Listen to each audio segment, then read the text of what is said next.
C'est un exercice difficile. On en fait tous l'expérience. Il est facile de parler des gens qu'on n'apprécie pas. Quand on a un voisin qui vous agace, on est capable d'en parler longuement. Quand on vous demande de parler des gens qu'on aime, de sa mère par exemple, eh bien, on ne sait pas quoi dire. Et je suis un peu dans cette situation par rapport au docteur Larvik Eshach.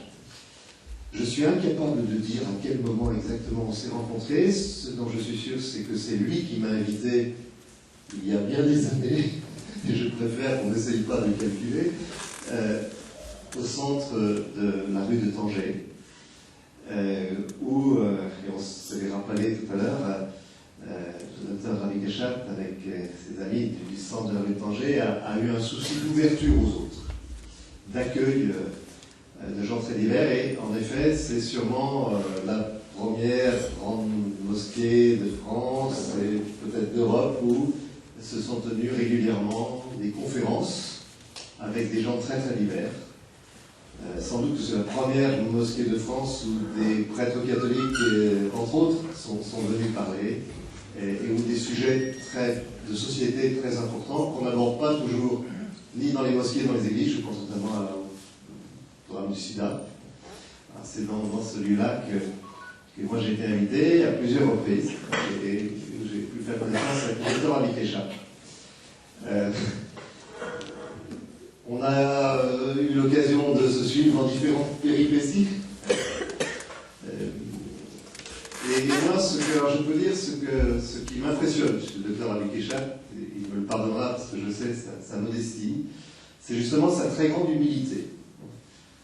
Sans doute que sa mosquée baladeuse, puisqu'actuellement elle a diminué un peu à la porte de la Villette, est un des lieux les plus importants de l'islam de France, et vous remarquerez qu'on ne médiatise jamais le docteur Eshach, parce qu'il ne cherche pas à être médiatisé, il ne cherche pas à mettre en avant ses mérites, ses réussites, et ça m'a toujours beaucoup impressionné.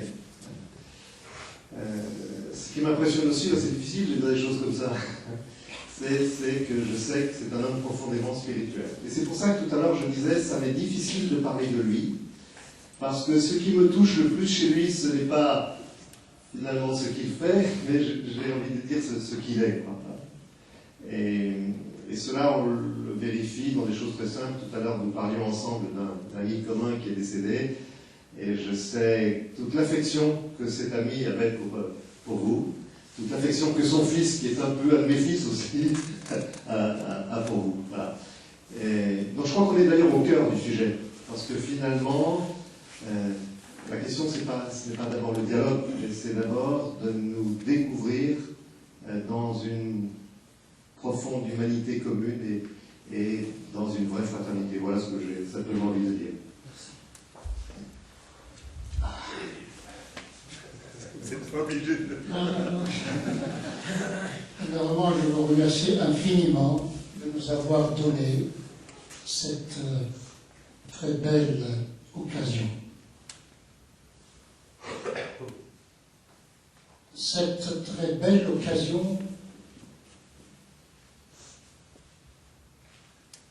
nous stimule. Et la meilleure de ces stimulations, c'est de savourer les délices du partage.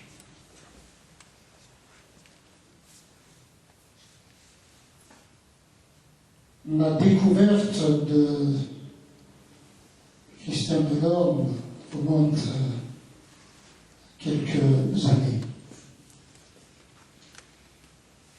J'ai rencontré Père Christian Delorme avant de le voir.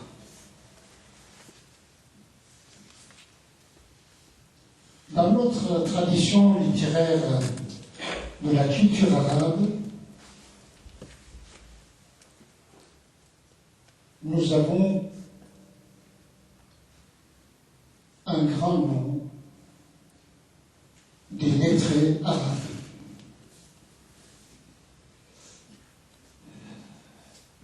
il était privé de la joie de voir avec ses yeux le corps. Il était tombé amoureux d'une femme. Il a donné libre cours à son génie poétique, ce qui nous a permis de découvrir la beauté du partage. Ceux qui l'entouraient étaient étonnés de sa démarche et des belles expressions destinées à l'être de son amour.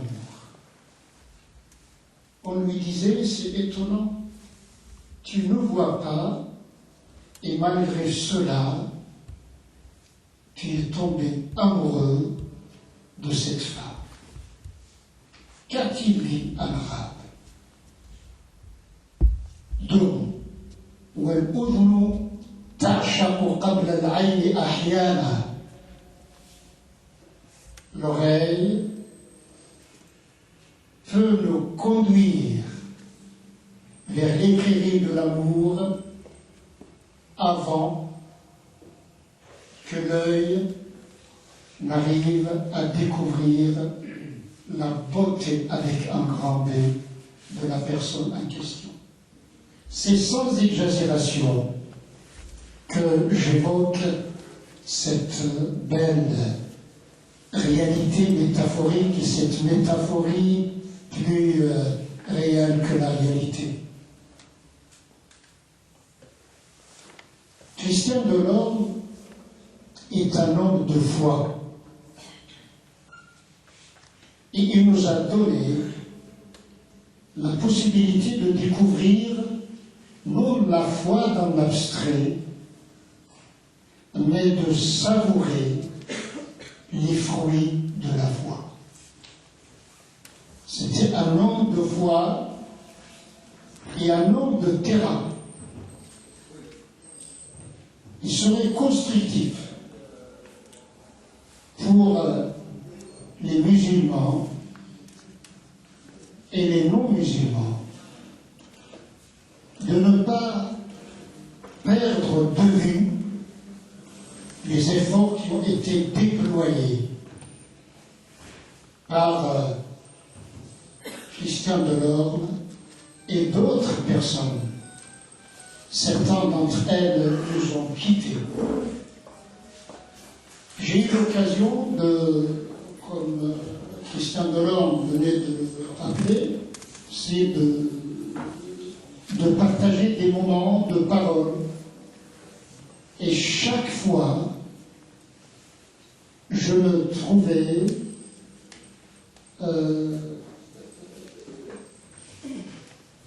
face à une image d'enfant. Lorsque nous sommes enfants, on éprouve le plaisir de courir pour caresser l'horizon. Plus on avance, plus l'horizon s'élève. Et c'est cette élévation de l'horizon qui nous conduit vers l'assouvissement de cette soif qui habite chacun de nous. Nous sommes des êtres assoiffés. Et tout ce que le monde dans lequel nous vivons nous offre nous laisse insatisfaits. Cette satisfaction éprouvée par les humains, par les hommes hommes ou femmes, j'utilise le mot homme dans le sens générique du terme, cette soif peut recevoir plusieurs noms. Pour certains, c'est Dieu. Pour d'autres, c'est l'absolu. Pour une troisième catégorie d'être humain, c'est l'humanité, peu importe. L'essentiel,